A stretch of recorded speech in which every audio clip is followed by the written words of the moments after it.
As you may or may not have heard, the Highland Lakes area did have flooding happen over the course of 4th of July weekend, and with that we have seen a crazy impact on everywhere from Burnett to Marble Falls and throughout. Jmar has had over 15 projects in a direct response to the flood, all of which we are proud to say has been donated. We have had everybody from ABC Supply to the Ark, the warehouse area in Marble Falls, Collier Materials, etc., and they all have been a great help with all these efforts.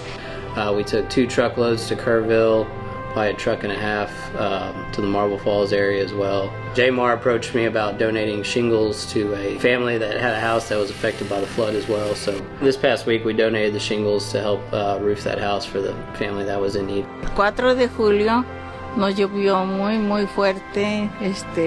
La casa, el techo ya no estaba en condiciones. Y pues sí, bendito Dios, nos echaron la mano, nos vinieron a ayudar. Muchísimas gracias por toda la ayuda que nos han dado. Muchas gracias.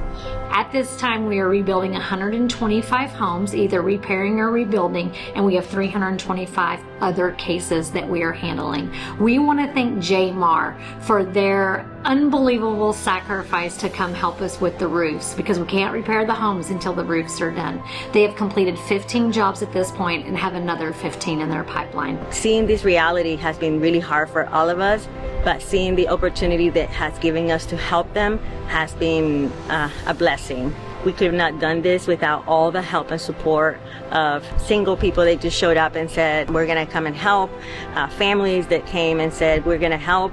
And it is so wonderful to see the Texans and the Highland Lakes coming together to help each other out in time of need. We're happy to be local, and this feels like a very tight-knit community. We're doing our best to get involved. We want to be involved and help out in the area any way we can. If you're wanting to come help us, we would love to take your donations, your assistance, and your bids. Thank y'all for your service, Jmar.